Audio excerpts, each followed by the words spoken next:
മനപ്പായസത്തിലേക്ക് എല്ലാ മാന്യപ്രേക്ഷകർക്കും സ്വാഗതം. 20 ലോക്സഭാ മണ്ഡലത്തിലും മത്സരിച്ച എല്ലാ മുന്നണി സ്ഥാനാർത്ഥികളും വിജയ പ്രതീക്ഷയിലാണ്. അങ്ങനെ വിജയിച്ച് MP ആകുന്നത് സ്വപ്നം കണ്ടിരിക്കുന്നവരുടെ മനോവിചാരമാണ് മനപ്പായസം. സ്ഥാനാർത്ഥികൾ മാത്രമല്ല മനപ്പായസം ഉണ്ണുന്നത് മുന്നണി നേതാക്കളും അണികളുമെല്ലാം ഈ മനപ്പായസത്തിലെ ചേരുവകളാണ്. ചാലക്കുടി ലോക്സഭാ മണ്ഡലത്തിലെ സ്ഥാനാർത്ഥികളുടെ മനപ്പായസമാണ് ഇന്ന് പരിശോധിക്കുന്നത്. ചാലക്കുടി ലോക്സഭാ മണ്ഡലം.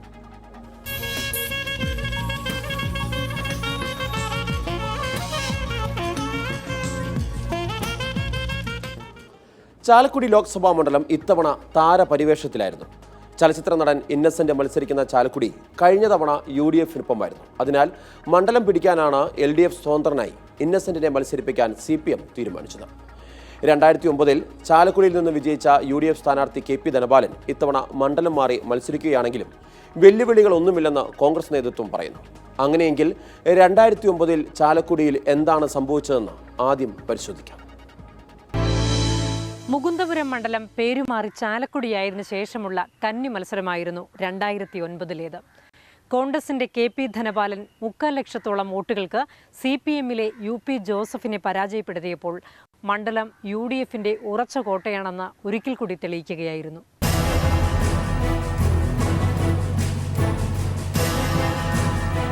2009-ലെ തിരഞ്ഞെടുപ്പിൽ ഇരിങ്ങാലക്കുട നിയമസഭാ മണ്ഡലത്തെ തൃശൂരിന് കൊടുത്ത് പകരം മൂവാറ്റുപുഴയിൽ നിന്ന് കുന്നത്തുനാടിനെ വാങ്ങിയാണ് മുകുന്ദപുരം ചാലക്കുടിയായി മാറിയത്.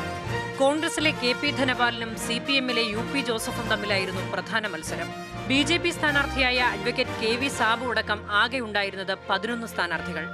രൂപവും ഭാവവും മാറിയ മണ്ഡലത്തിൽ അന്ന് ആകെ വോട്ടർമാർ 10,75,390 ആയിരുന്നു. അതിൽ 5,45,491 സ്ത്രീകളും 5,29,899 പുരുഷന്മാരും. 73.63% പേർ വോട്ട് രേഖപ്പെടുത്തി. അന്നത്തെ രാഷ്ട്രീയ സാഹചര്യത്തിന്റെ കാറ്റിൽ ചാലക്കുടിയും മുകുന്ദപുരത്തിന്റെ ചരിത്രം ആവർത്തിച്ച് UDF-നൊപ്പം നിലയുറപ്പിച്ചപ്പോൾ KP ധനപാലൻ വിജയിച്ചത് 71,679 വോട്ടുകളുടെ ഭൂരിപക്ഷത്തിൽ. ആകെ പോൾ ചെയ്തതിൽ 50.33% വോട്ടുകൾ അദ്ദേഹം നേടി. ധനപാലൻ 3,99,035 വോട്ടുകൾ നേടിയപ്പോൾ UP ജോസഫിന് ലഭിച്ചത് 3,27,356 വോട്ടുകളാണ്. BJP 45,367 വോട്ടുകൾ നേടി സാന്നിധ്യം അറിയിക്കുകയും ചെയ്തു. പ്രാദേശിക വിഷയങ്ങൾക്കപ്പുറം രാഷ്ട്രീയ മാനങ്ങൾ കണ്ട തിരഞ്ഞെടുപ്പിൽ ഭരണമുന്നണിയിലെ അസ്വാരസ്യങ്ങളും പടലപ്പിണക്കങ്ങളും മറ്റ് ഭരണവിരുദ്ധ വികാരങ്ങൾക്കൊപ്പം തുണയായി. മണ്ഡലത്തിന്റെ അതിർത്തികൾ ചെറുതായി മാറിയെങ്കിലും പഴയ മുകുന്ദപുരത്തിന്റെ സ്വഭാവത്തിൽ കാര്യമായ വ്യത്യാസം വന്നിട്ടില്ല എന്ന് തെളിയിക്കുന്നതായിരുന്നു കഴിഞ്ഞ ലോക്സഭാ തെരഞ്ഞെടുപ്പിൽ ചാലക്കുടിയിലെ ഫലം. അങ്ങനെയുള്ള ചാലക്കുടിയിലേക്കാണ് PC ചാക്കോ മത്സരിക്കാനെത്തിയത്. എതിർ സ്ഥാനാർത്ഥിയുടെ താരപരിവേഷമൊന്നും തന്റെ വിജയത്തെ ബാധിക്കില്ലെന്ന് PC ചാക്കോ പറയുന്നു. അടിയുറച്ച UDF മണ്ഡലമാണ് ചാലക്കുടിയെന്നും ഭൂരിപക്ഷം ഉയരുമെന്നുമാണ് PC ചാക്കോയുടെ മനപ്പായസം. തുടക്കം മുതൽ ഈ നിമിഷം വരെ ആത്മവിശ്വാസത്തിന് ഒരു കുറവുമില്ല. കാരണം ഈ നിയോജകമണ്ഡലത്തിൻ്റെ രാഷ്ട്രീയ സ്വഭാവം, ഈ തെരഞ്ഞെടുപ്പിൻ്റെ പൊതുവായ രാഷ്ട്രീയം, ഇതെല്ലാം വെച്ചിട്ട് നല്ല ആത്മവിശ്വാസത്തിലാണ്. ജയിക്കുമെന്ന് ഉറപ്പ് ഉണ്ട്, യാതൊരു സംശയമില്ല കാര്യത്തിൽ. 2 കാരണങ്ങളാലാണ് ഞങ്ങൾക്ക് വളരെ സന്തോഷം. ഒന്ന്, ഇത് തുടങ്ങുന്ന അവസരത്തിൽ കേരളത്തിലുള്ള പൊളിറ്റിക്കൽ സിറ്റുവേഷൻ. ഇപ്പോൾ കേരളത്തിലെ പൊളിറ്റിക്കൽ സിറ്റുവേഷൻ LDF-നെതിരായിട്ടും UDF-ന് അനുകൂലമായിട്ടും തിരിഞ്ഞിരിക്കുന്നു, അല്ലെങ്കിൽ എമർജ് ചെയ്തിരിക്കുന്നു എന്നുള്ള ഒരു ഫാക്ടറുണ്ട്. അത് ഒരു എല്ലാ നിയോജകമണ്ഡലത്തിലും വിജയസാധ്യത വർദ്ധിപ്പിച്ചിട്ടുണ്ട്. 1. 2, നമ്മുടെ ഈ കോൺസ്റ്റിറ്റ്യുവൻസിയുടെ ഒരു ഹിസ്റ്ററി അത് വളരെ ഒരു ഉറപ്പുള്ള നിയോജകമണ്ഡലമാണ്. പിന്നെ ഞങ്ങളുടെ പ്രവർത്തകർ മുഴുവൻ ഒരു ടീം വർക്കായിട്ട് രംഗത്തുണ്ട്. പിന്നെ ഉള്ളത് ആളുകളുടെ ഇടയിൽ നല്ല എൻതൂസിയാസമുണ്ട്. ഒരു തെരഞ്ഞെടുപ്പ് എന്ന് പറയുന്നതിൻ്റെ ഏറ്റവും മുഖ്യ ഘടകം സ്ഥാനാർത്ഥിക്ക് അനുകൂലമായ ഒരു ആവേശമുണ്ടോ എന്നുള്ളതാണ്. അണികളിലല്ല ജനങ്ങളിലുള്ള ആവേശം. ഞങ്ങളുടെ വർക്കേഴ്സിൻ്റെ ടീം വർക്ക് ഞങ്ങളെല്ലാ വർക്കും കംപ്ലീറ്റ് ചെയ്തു. കാരണം ഞങ്ങളുടെ സ്ക്വാഡ് വർക്കുകൾ, അതുപോലെ തന്നെ സ്ഥാനാർത്ഥിയുടെ പര്യടനം, അങ്ങനെ ഒരു തെരഞ്ഞെടുപ്പുമായി ബന്ധപ്പെട്ട എല്ലാ കാര്യങ്ങളും ഞങ്ങൾ പൂർത്തീകരിച്ചിട്ടുണ്ട്. നല്ല ആത്മവിശ്വാസം. എന്നാൽ ലോക്സഭാ തെരഞ്ഞെടുപ്പിന്റെ കന്നി അംഗത്തിനിറങ്ങിയ ഇന്നസെന്റ് ആകട്ടെ തികഞ്ഞ ആത്മവിശ്വാസത്തിലാണ്. ജയിക്കേണ്ട സമയത്തൊക്കെ താൻ ജയിച്ചിട്ടുണ്ടെന്നും സ്കൂളിൽ തോറ്റെങ്കിലും തെരഞ്ഞെടുപ്പിൽ ജയിക്കുമെന്നും ഇന്നസെന്റ് പതിവ് ശൈലിയിൽ പറയുന്നു. ജയമുറപ്പാണെന്നും ഉത്തരവാദിത്വം ഏറിയെന്നും ഇന്നസെന്റ് പറയുന്നു. വിജയമുറപ്പിച്ച ഇന്നസെന്റിന്റെ മനപ്പായസം കാണാം. ഞാൻ ജയിക്കുമെന്ന് എനിക്ക് നല്ല ഉറപ്പുണ്ട്. മനസ്സിലായില്ലേ? ഞാൻ പഠിച്ച സമയങ്ങളിൽ തോൽക്കും എന്നെനിക്ക് ഉറപ്പുള്ളിടത്തൊക്കെ ഞാൻ തോറ്റിട്ടുണ്ട്. ജയിക്കും എന്നെനിക്ക് ഉറപ്പുള്ളിടത്തൊക്കെ ഞാൻ ജയിക്കും. കാരണം ഈ എനിക്ക് ജയിക്കുമ്പോഴും എനിക്കുള്ളൊരു മാനസിക വിഷമം ഉണ്ട്. തോൽക്കുമ്പോഴുണ്ടാവാം, ജയിക്കുമ്പോഴുള്ള വിഷമം. നമ്മൾ ഈ കണ്ട ആളുകൾ മുഴുവൻ വിശ്വസിച്ചിട്ടാണ് നമ്മൾ വോട്ട് ചെയ്യുന്നത്. ഇവർക്ക് മുഴുവൻ തിരിച്ച് അതേപോലെ തന്നെ നമ്മൾ ചെയ്യണം കാര്യങ്ങളൊക്കെ. ഇന്നൊരു MP എന്ന് പറഞ്ഞൊരു സ്ഥാനം കിട്ടി, ഞാനിവിടുന്ന് ഡൽഹിക്ക് പോയി ഇവിടുന്ന് വന്ന് MP എന്നുള്ള ബോർഡും വെച്ച് കാറിൽ നടക്കുക. ഇവരൊക്കെ പല ആൾക്കാരും നമ്മൾ തൊഴുമ്പോഴൊക്കെ ഞാനങ്ങോട്ട് ഇല്ലാണ്ടാവുകയാണ്. കാരണം അവർ തൊഴുന്നതും അവരുടെ എൻ്റെ മുഖത്ത് പോലും നോക്കാണ്ട് തൊഴുന്ന വയസ്സായ അമ്മമാർ ഇവരൊക്കെ കണ്ടു. അതായത് അവരെ എന്നെ ഏൽപ്പിക്കുന്നത് പോലെയാണത്. ആ ഉത്തരവാദിത്തം മനസ്സിൽ ഉള്ളത് എൻ്റെ ഒരു മനസ്സിൻ്റെ ഇതാണ്. അല്ലെങ്കിൽ ഇതൊക്കെ ഉണ്ടാകും, അതൊന്നും കാര്യമില്ല, അങ്ങനെയല്ല. ഇവർക്ക് തിരിച്ചൊക്കെ ഞാൻ എന്ത് ചെയ്യണം, അത്രയേ ഉള്ളൂ എൻ്റെ ടെൻഷൻ. വേറൊരു ടെൻഷനുമില്ല. ഇരുമുന്നണികളുടെയും ആത്മവിശ്വാസം തന്നെയാണ് BJP സ്ഥാനാർത്ഥിക്കുമുള്ളത്. താമര ചാലക്കുടിയിൽ വിരിയുമോ എന്ന കാര്യത്തിൽ BJP സ്ഥാനാർത്ഥിക്ക് മനപ്പായസമൊന്നും ഇല്ല. എന്നാൽ കേന്ദ്രത്തിൽ BJP വരുമെന്ന് മാത്രമേ ഇപ്പോൾ പറയാൻ പറ്റുകയുള്ളൂ. BJP സ്ഥാനാർത്ഥിയുടെ വിജയപ്രതീക്ഷ ഇങ്ങനെയാണ്. 15 ലോക്സഭാ തെരഞ്ഞെടുപ്പിൽ നിന്ന് വ്യത്യസ്തമാണ് 16-ാം ലോക്സഭാ തെരഞ്ഞെടുപ്പ്. 16-ാം ലോക്സഭാ തെരഞ്ഞെടുപ്പ് വ്യത്യസ്തമാണ് എന്ന് പറയാനുള്ള പ്രധാനപ്പെട്ട കാരണം 15 ലോക്സഭാ തെരഞ്ഞെടുപ്പും വാസ്തവത്തിൽ ലോകമാധ്യമങ്ങൾ ഒന്നും സൂചിപ്പിച്ചിട്ടില്ല. പക്ഷേ 16-ാം ലോക്സഭാ തെരഞ്ഞെടുപ്പിൻ്റെ അനൗൺസ്മെൻറ്റ് വന്ന അന്നു മുതൽ ലോകത്തിലെ ഏതാണ്ട് 20ഓളം മാധ്യമങ്ങൾ ഉയർത്തിക്കാണിക്കുന്നത് ഇന്ത്യയിൽ ഹിന്ദുത്വ ശക്തി അധികാരത്തിലേക്ക് വരുന്നു എന്നുള്ളതാണ്. അത് ഇന്ത്യക്കൊരു മാറ്റമുണ്ടാവാൻ പോകുന്നു എന്ന ശുഭകരമായ സൂചന നൽകിക്കൊണ്ടാണ് പല മാധ്യമങ്ങളും ആ കാര്യങ്ങൾ ചെയ്തുകൊണ്ടിരിക്കുന്നത്. അതുകൊണ്ട് കഴിഞ്ഞ 15 ലോക്സഭാ തെരഞ്ഞെടുപ്പിൽ നിന്ന് വ്യത്യസ്തമായിക്കൊണ്ട് ഹിന്ദുത്വ ശക്തികൾ അല്ലെങ്കിൽ ഹിന്ദുത്വ സംഘടനകളുമായി ബന്ധപ്പെട്ട ഭാരതത്തിൻ്റെ ദേശീയത ഹിന്ദുത്വമാണ് എന്ന് വിശ്വസിക്കുന്ന പ്രസ്ഥാനം, ജാതിക്കും മതത്തിനും ഭാഷയ്ക്കും വേഷത്തിനും വർണ്ണത്തിനും വർഗത്തിനുമെല്ലാം അപ്പുറത്ത് സംസ്കാരമാണ് ഭാരതത്തിൻ്റെ ദേശീയത എന്ന് വിചാരിക്കുന്ന, ഭാരതത്തോട് അഭേദ്യമായിട്ടുള്ള ബന്ധം വെച്ച് പുലർത്തിക്കൊണ്ടിരിക്കുന്ന ഒരു രാഷ്ട്രീയ പ്രസ്ഥാനമാണ് ഭാരതീയ ജനതാ പാർട്ടി. ഭാരതീയ ജനതാ പാർട്ടി 272+ എന്ന മിഷൻ പൂർത്തീകരിക്കുന്ന, സാധ്യമാക്കാൻ കഴിയുന്ന തരത്തിലുള്ള ലക്ഷ്യവുമായിട്ടാണ് മുന്നോട്ട് പോകുന്നത്. സ്വാഭാവികമായും 272+ എന്ന കാഴ്ചപ്പാടിൽ മുന്നോട്ട് പോകുന്ന BJPക്ക് കേരളത്തിലും ശുഭകരമായ വാർത്തയായിരിക്കും മെയ് 16-ാം തീയതി ഉണ്ടാവാൻ പോകുന്നത്. അതെവിടെയൊക്കെ ഉണ്ടാവാൻ പോകുന്നു, ഏതെല്ലാം കോൺസ്റ്റിറ്റ്യുവൻസിയിൽ ഉണ്ടാവാൻ പോകുന്നു എന്ന് പറയുക സാധ്യമല്ല. ചാലക്കുടി നിയോജക മണ്ഡലത്തിലെ സ്ഥാനാർത്ഥിയാണ് ഞാൻ എന്നുള്ളതുകൊണ്ട് തന്നെ ഒരു സ്ഥാനാർത്ഥിയെ സംബന്ധിച്ചിടത്തോളം തെരഞ്ഞെടുപ്പിൻ്റെ ഫലം വരുന്നതുവരെ ആ സ്ഥാനാർത്ഥി പൂർണ്ണമായും പ്രതീക്ഷയോടെയുള്ള പ്രയാണമാണ് നടത്തേണ്ടത്. വളരെ ശുഭകരമായ പ്രതീക്ഷയോടെയുള്ള ഒരു രാഷ്ട്രീയ പ്രയാണമാണ് BJP ചാലക്കുടിയിൽ നടത്തിക്കൊണ്ടിരിക്കുന്നത്, നാളെ നടത്താൻ പോകുന്നതും. അതുകൊണ്ട് തീർച്ചയായിട്ടും ഒരു പോസിറ്റീവ് ബിലീവാണുള്ളത്. മുന്നണി സ്ഥാനാർത്ഥികളെല്ലാം ഇങ്ങനെ പറയുമ്പോൾ നേതാക്കന്മാർ എന്തു പറയുന്നു എന്ന് കാണാം ഇടവേളയ്ക്ക് ശേഷം.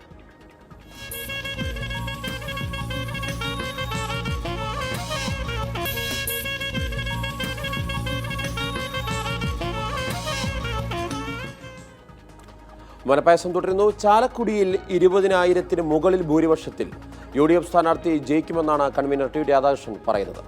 കണക്ക് കൂട്ടലുകൾ എങ്ങനെയാണെന്ന് കേൾക്കുക. ചാലക്കുടി പാർലമെൻറ്റ് നിയോജകമണ്ഡലത്തെ സംബന്ധിച്ചോളം ഞങ്ങൾക്ക് വളരെ ശുഭാപ്തി വിശ്വാസമാണ്. ഏതൊരു സാഹചര്യത്തിലും ശ്രീ ചാക്കോ ചാലക്കുടിയുടെ MP ആയി ജയിച്ചു വരും എന്ന് തന്നെ തീർത്ത് പറയാൻ ഞങ്ങൾക്ക് കഴിയും. അതിന് ഒരുപാട് കാരണങ്ങളുണ്ട്. ഒന്ന്, ഞങ്ങൾ ഈ തെരഞ്ഞെടുപ്പിനെ രാഷ്ട്രീയമായിട്ടാണ് നേരിട്ടത്. രാഷ്ട്രീയപരമായൊരു തെരഞ്ഞെടുപ്പ് നേരിടുമ്പോൾ അവിടെ നിർത്തുന്ന സ്ഥാനാർത്ഥിയെയും ഞങ്ങൾ പറയുന്ന രാഷ്ട്രീയത്തെയും ജനങ്ങൾ വിലയിരുത്തും. അങ്ങനെ വിലയിരുത്തുമ്പോൾ PC ചാക്കോ എന്ന് പറയുന്ന ഇന്ത്യൻ പാർലമെൻറ്റിലെ ഏറ്റവും പ്രഗത്ഭനായ പാർലമെൻറ്ററിയനാണ് ചാക്കോ. അത് ഇന്ത്യ മുഴുവൻ അംഗീകരിച്ചിരിക്കുന്ന വസ്തുതയാണ്.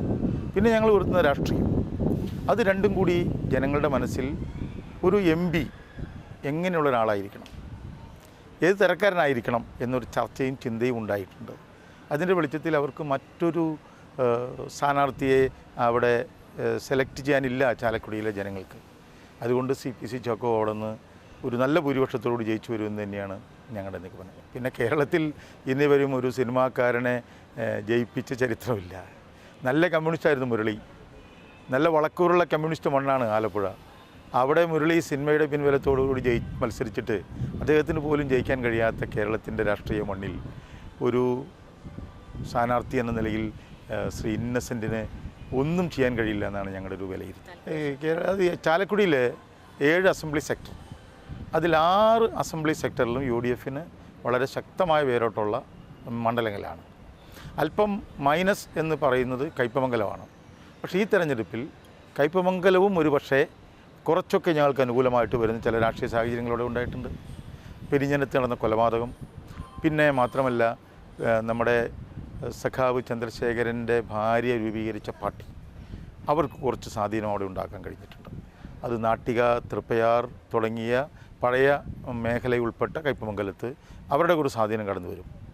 അത് ഞങ്ങളെ ഇടതുപക്ഷത്തിൻ്റെ വോട്ടുകളുടെ ചോർച്ച ഉണ്ടാകും. അങ്ങനെ ചോർച്ച ഉണ്ടാകുമ്പോൾ അതിൻ്റെ നഷ്ടം CPMനാണ് ഉണ്ടാകുന്നത്. അപ്പോൾ അങ്ങനെ വരുമ്പോൾ ഞങ്ങളിപ്പോൾ കണക്ക് കൂട്ടുന്നത് ഒരു പക്ഷേ 2000 വോട്ട് മൈനസ്, അതർവൈസ് ഒരു പക്ഷേ 1000 വോട്ട് പ്ലസ് ഞങ്ങൾക്ക് കിട്ടാം. കഴിഞ്ഞ 2-3 നിയമസഭാ തിരഞ്ഞെടുപ്പിൽ കോൺഗ്രസ് തോറ്റ ഒരു അസംബ്ലി സെക്ടറാണ് പെരുമ്പാവൂർ. അവിടെ ഏറ്റവും കുറഞ്ഞൊരു 4000 വോട്ട് ഇത്തവണ പ്ലസ് ആവും. അങ്കമാലി ഒരു 8000 വോട്ട് പ്ലസ് ആവും. കുന്നത്നാട് ഒരു തർക്കമില്ല, അവരൊരു 7500-8500 വോട്ടാണ് അവർ പറയുന്നതെങ്കിൽ പോലും ഏറ്റവും കുറഞ്ഞ 7000 വോട്ട് കുന്നത്നാട് പ്ലസ് ആവും. ആലുവയിലും ഇതേ കണക്കിൽ തന്നെ പ്ലസ് ആവുന്ന ഒരവസ്ഥയാണ് ഉള്ളത്. എന്നാൽ മണ്ഡലം മാറിയെത്തിയ PC ചാക്കോയ്ക്കെതിരെ കടുത്ത പ്രതിഷേധമാണ് ജനങ്ങൾക്കുള്ളതെന്നും അത് വോട്ടായി മാറി ജനപ്രിയനായ ഇന്നസെന്റ് ജയിക്കുമെന്നും LDF തെരഞ്ഞെടുപ്പ് കമ്മിറ്റി ചെയർമാൻ CN മോഹനൻ പറയുന്നു. ഇനിയും കാണാം LDFന്റെ മനപ്പായസം. ചാലക്കുടിയിലെ ഇലക്ഷന് ശേഷമുള്ള നമ്മളൊരു വിലയിരുത്തലിൽ ചാലക്കുടിയിൽ നമുക്കൊരു ഇന്നസെന്റ് ജയിക്കുമെന്നാണ്. ഏകദേശം ഒരു 10-20,000 വരുന്ന വോട്ടിന് ജയിക്കാൻ ആവശ്യമായ സാഹചര്യം ഉണ്ടെന്നാണ് ഇലക്ഷന് ശേഷമുള്ള വിലയിരുത്തൽ. ഒന്ന്, അഖിലേന്ത്യാ രാഷ്ട്രീയത്തിൻ്റെ അനുകൂലം. 2, സംസ്ഥാന രാഷ്ട്രീയത്തിൽ ഗവൺമെൻറ്റിനെതിരായിട്ടുള്ള ഒരു മനോഭാവമുണ്ട്. മൂന്നാമത്തെ കാര്യം എന്ന് വെച്ചാൽ അഖിലേന്ത്യാ അടിസ്ഥാനത്തിൽ ഈ കേന്ദ്രത്തിലെ ഗവൺമെൻറ് ഏറ്റവും കൂടുതൽ അഴിമതി ഉണ്ടായ ഒരു ഗവൺമെൻറ്റാണെന്ന് ധാരണ ഉണ്ടല്ലോ, അതാണല്ലോ സത്യവും. അതിൽ ഏറ്റവും ശ്രദ്ധേയമായ, ഏറ്റവും മാധ്യമങ്ങളിൽ ചർച്ച ചെയ്യപ്പെട്ട ഒരു വിഷയമാണ് ഈ 2G spectrum case. 2G spectrum കേസിൻ്റെ അത് പരിശോധിക്കുന്നതിന് വേണ്ടി, അന്വേഷിക്കുന്നതിന് വേണ്ടി വെച്ചാൽ ജോയിൻറ്റ് പാർലമെൻ്ററി കമ്മിറ്റി ചെയർമാൻ ഈ PC ചാക്കോയായിരുന്നു. ഒരു ജോയിൻറ്റ് പാർലമെൻ്ററി കമ്മിറ്റി ഇതുപോലത്തെ റിപ്പോർട്ട് ചെയ്തിട്ടില്ല. നാലാമത്തെ കാര്യം, ഈ PC ചാക്കോ ഒരിക്കലും അദ്ദേഹത്തിന് ഇലക്ട് ചെയ്യപ്പെടുന്ന മണ്ഡലത്തോട് കമ്മിറ്റ്മെൻ്റ് ഉള്ള ആളല്ല. അപ്പോൾ അയാളുടെ കഥ ഞാൻ പറയാം. 1980 പിറവതൽ മത്സരിച്ചു. അന്ന് നായനാർ ഗവൺമെൻറ്റിലെ മന്ത്രി, വ്യവസായ മന്ത്രി. 82 അദ്ദേഹം എറണാകുളത്ത് മത്സരിച്ചത്. പിന്നീട് അദ്ദേഹം കോൺഗ്രസ് എസിൻ്റെ സംസ്ഥാന പ്രസിഡൻ്റായി. അതിനുശേഷം അദ്ദേഹം കോൺഗ്രസ് ചേർന്നു. എനിക്ക് വേണം 91 അദ്ദേഹം വീണ്ടും പിന്നെ മത്സരിക്കുന്നത്. ആ മത്സരം തൃശ്ശൂരിലാണ്. പിന്നെ അദ്ദേഹം ഒരു ഘട്ടത്തിൽ കോട്ടയത്ത് മത്സരിച്ചു. പിന്നെ അദ്ദേഹം ഒരു ഘട്ടത്തിൽ ഇടുക്കിയിൽ മത്സരിച്ചു. പിന്നെ മൂന്നൂരത്ത് മത്സരിച്ചു. ഇങ്ങനെ ഒരു മണ്ഡലത്തിലും അദ്ദേഹം, പിന്നെ ലാസ്റ്റ് തൃശ്ശൂർ മത്സരിച്ചു. ഒരു മണ്ഡലത്തിലും അദ്ദേഹം പിന്നീട് മത്സരിച്ചിട്ടില്ല. അപ്പോൾ ആ മണ്ഡലത്തോടുള്ള കമ്മിറ്റ്മെൻറ്റ് എടുക്കാൻ അദ്ദേഹം തയ്യാറല്ല. അവിടുത്തെ ജനവിഭാഗം ചിലപ്പോൾ അദ്ദേഹത്തെ ഇപ്പോൾ ദേശീയ നിലവാരമുള്ള ആൾക്കാരായിരിക്കില്ല. പക്ഷേ ആ ദേശീയ നിലവാരത്തിലുള്ള ആൾക്കാരോട് സമാധാനം പറയാൻ അദ്ദേഹം തയ്യാറല്ല. അദ്ദേഹം പക്ഷേ വളരെ ഒരു സൂത്രശാലി രാഷ്ട്രീയക്കാരനെ പോലെ അദ്ദേഹം ദേശീയ നേതൃത്വയോ അല്ലെങ്കിൽ മറ്റുള്ള ആൾക്കാരെയോ സ്വാധീനിച്ച് സീറ്റ് സമ്പാദിക്കും. അപ്പോൾ ഇത് ഞങ്ങൾ നന്നായി ക്യാമ്പയിൻ ചെയ്ത് തന്നെയാണ്. അപ്പോൾ അതുകൊണ്ട് ചാക്കോ ഈ ചാലക്കുടിയിൽ കാൻഡിഡേറ്റ് ആയത് LDFന് അനുകൂലമായിട്ടുള്ള ഘടകമാണ്. ഇന്നസെൻ്റ് ഒരു രാഷ്ട്രീയ പ്രവർത്തനമല്ല. ഇന്നസെൻറ്റിനെതിരായിട്ട് ശ്രീമാൻ ചാക്കോയും UDF ഉന്നയിച്ച പ്രധാനപ്പെട്ട ആശയം ഇന്നസെൻറ്റ് രാഷ്ട്രീയക്കാരനല്ലാത്ത എന്തൊരു ആൾക്കാർ കോൺഗ്രസിൽ ഇപ്പോൾ മത്സരിക്കുന്നുണ്ട്. വിജയശാന്തി, അതുപോലെ തന്നെ നടനായിട്ടുള്ള ചിരഞ്ജീവി, അങ്ങനെയുള്ള ഇത്രയും ആൾക്കാർ മറ്റ് രാഷ്ട്രീയ പാർട്ടിക്കകത്തുണ്ട്. ധർമ്മേന്ദ്ര മത്സരിക്കുന്നുണ്ട്, വിനോദ് ഖന്ന മത്സരിക്കുന്നുണ്ട്, പിന്നെ ഹേമമാലിനി മത്സരിക്കുന്നുണ്ട്, പല രാഷ്ട്രീയ പാർട്ടികളുണ്ട്. എന്തുകൊണ്ടാണ് ഇപ്പോൾ കോൺഗ്രസിൻ്റെ കാൻഡിഡേറ്റിനായിട്ടുള്ള നടി ഇവിടെ ഇന്നസെൻ്റ് മത്സരിക്കുന്ന നടിയുണ്ടല്ലോ, അപ്പോൾ അവരെല്ലാം പറഞ്ഞല്ലോ മീററ്റിൽ. അപ്പോൾ അവരെല്ലാം നിങ്ങൾക്ക് പിന്നെ എന്തിനാണ് ഇന്നസെൻറ്റിന് മാത്രം ഒരു അപകടം? അപ്പോൾ അതുകൊണ്ട് അത് ഇന്നസെൻറ്റിനുള്ള ഒരു സ്വീകാര്യത, നെഗറ്റീവല്ല. ഇന്നസെൻറ്റ് കാൻഡിഡേറ്റ് അതിനെ തുടർന്ന് അവിടെ നമുക്ക് പുതുതായി ഈ വോട്ടർമാരുടെ ഇടയ്ക്ക് നെഗറ്റീവ് ഒന്നുമില്ല. മാത്രമല്ല വോട്ടർമാർക്ക് നല്ല സ്വീകാര്യതയുണ്ട്. ഒരു ലാൻഡിങ് പ്രോബ്ലം ഇന്നസെൻറ്റിനില്ല, ഉള്ളത് ചാക്കോയ്ക്കായിരുന്നു. അതുകൊണ്ട് ഇതെല്ലാം ഒത്തു നോക്കുമ്പോഴേക്കും നമുക്ക് ഉള്ളൊരു നില ജയിക്കാം എന്ന നിലയിൽ. ഒരിടവേള.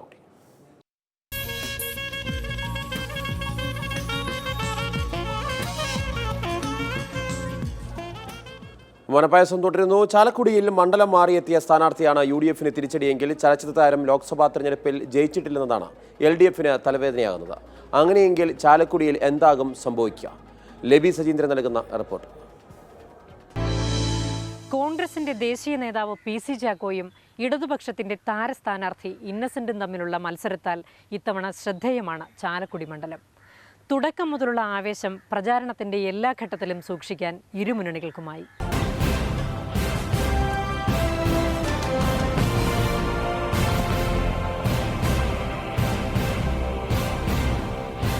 ചാലക്കുടിയിലെ സിറ്റിംഗ് MP KP ധനപാലിനെ മാറ്റി പകരം തൃശൂർ MP PC ചാക്കോ ഇങ്ങോട്ടെത്തിയത് തുടക്കത്തിൽ ചില ആശയക്കുഴപ്പങ്ങൾ UDF ക്യാമ്പിൽ ഉണ്ടാക്കിയിരുന്നു. യോജിച്ച സ്ഥാനാർത്ഥിയെ കിട്ടാതെ തുടക്കത്തിലുള്ള ആശയക്കുഴപ്പം ഇടത് ക്യാമ്പിലും വന്നു. എന്നാൽ ചാക്കോ പ്രചരണം തുടങ്ങിയതോടെ അസ്വസ്ഥതകളെല്ലാം ആവേശത്തിന് വഴിമാറി. ഇടതുപക്ഷ സ്വതന്ത്ര സ്ഥാനാർത്ഥിയായി ചലച്ചിത്ര നടൻ ഇന്നസെന്റ് വന്നതോടെ മറുപക്ഷത്തും ആവേശമായി. പ്രചാരണത്തിന്റെ ഓരോ ഘട്ടത്തിലും മുന്നണികൾ മത്സരിക്കുകയായിരുന്നു. ദേശീയ നേതാവ് എന്ന പരിവേഷം ചാക്കോയ്ക്ക് ഗുണമായപ്പോൾ ജനപ്രിയ നടനായ ഇന്നസെന്റ് സരസമായ പ്രസംഗങ്ങളിലൂടെ സ്ത്രീകൾ ഉൾപ്പെടെയുള്ള വോട്ടർമാരെ കയ്യിലെടുത്തു. ഇതിനിടയിലൂടെ BJPയും സജീവമായിരുന്നു. BJP സ്ഥാനാർത്ഥി അഡ്വക്കേറ്റ് B ഗോപാലകൃഷ്ണനും പ്രചാരണ രംഗത്ത് നല്ല മുന്നേറ്റമാണ് നടത്തിയത്. പ്രചാരണത്തിന്റെ ഓരോ ഘട്ടത്തിലും പിഴവില്ലാത്ത പ്രകടനം കാഴ്ചവെച്ച ഇരുമുന്നണികളും വിജയപ്രതീക്ഷയിലാണെങ്കിലും മണ്ഡലത്തിന്റെ ചരിത്രം UDFനാണ് മുൻതൂക്കം നൽകുന്നത്. യാക്കോബായ സ്വാധീനമുള്ള കുന്നത്തുനാട്, പെരുമ്പാവൂർ, ആലുവ നിയമസഭാ മണ്ഡലങ്ങളിൽ യാക്കോബായ വോട്ടുകളിൽ ഭൂരിഭാഗവും ഈ സമുദായാംഗമായ ചാക്കോയ്ക്ക് കിട്ടാൻ സാധ്യതയുണ്ട്. ഇതും തിരഞ്ഞെടുപ്പ് ഫലത്തിൽ നിർണായകമായേക്കും. എന്നാൽ ഇന്നസെന്റ് സ്ത്രീ വോട്ടർമാരെ കാര്യമായി സ്വാധീനിച്ചാൽ ചിത്രം മാറുമെന്ന് LDF കണക്കുകൂട്ടുന്നു. യാക്കോബായ വോട്ടുകൾ ചാക്കോയ്ക്ക് മറിഞ്ഞാൽ പകരം SNDP വോട്ടുകളുടെ ധ്രുവീകരണം ഇന്നസെന്റിന് അനുകൂലമായേക്കും. നീറ്റ gelatin സമരപ്രതിനിധി advocate Jason പാനിക്കുളങ്ങരയും Aam Aadmi party സ്ഥാനാർത്ഥി അഡ്വക്കേറ്റ് നൂറുദ്ദീനും പിടിക്കുന്ന വോട്ടുകൾ ആർക്ക് ദോഷം ചെയ്യും എന്നതും മുന്നണികൾ ഉറ്റുനോക്കുന്നുണ്ട്. അങ്ങനെ രാഷ്ട്രീയ സാഹചര്യങ്ങളുടെ അടിയൊഴുക്കുകൾ ഉണ്ടായാൽ മാത്രം വിധി പ്രവചനാതീതമാകും. അല്ലെങ്കിൽ UDFന്റെ പ്രതീക്ഷയ്ക്ക് കാര്യമായ ഉടവ് തട്ടിയേക്കില്ല. മണ്ഡലത്തിന്റെ തിരഞ്ഞെടുപ്പ് ചരിത്രത്തിൽ വിശ്വാസമർപ്പിച്ച UDFും രാഷ്ട്രീയ സാഹചര്യത്തിന്റെ അടിയൊഴുക്കുകളിൽ പ്രതീക്ഷ വച്ച LDFും തിരഞ്ഞെടുപ്പ് ഫലത്തിനായി കാത്തിരിക്കുകയാണ്. കണക്കുകൂട്ടലുകളിൽ UDF ആത്മവിശ്വാസം പുലർത്തുന്നുണ്ടെങ്കിലും രാഷ്ട്രീയ സാഹചര്യത്തിന്റെ അടിയൊഴുക്കുകളിൽ മലക്കമറിച്ചിൽ നടത്താൻ മടിയില്ലാത്ത മണ്ഡലം ആരെ തുണയ്ക്കുമെന്നറിയാൻ ഫലം വരും വരെ കാത്തിരിക്കുക തന്നെ വേണം. ചാലക്കുടിയിലെ മനപ്പായസം ഇവിടെ പൂർണ്ണമാകുന്നു. ഇനി നാളെ മറ്റൊരു ലോക്സഭാ മണ്ഡലമായി വീണ്ടും കാണാം.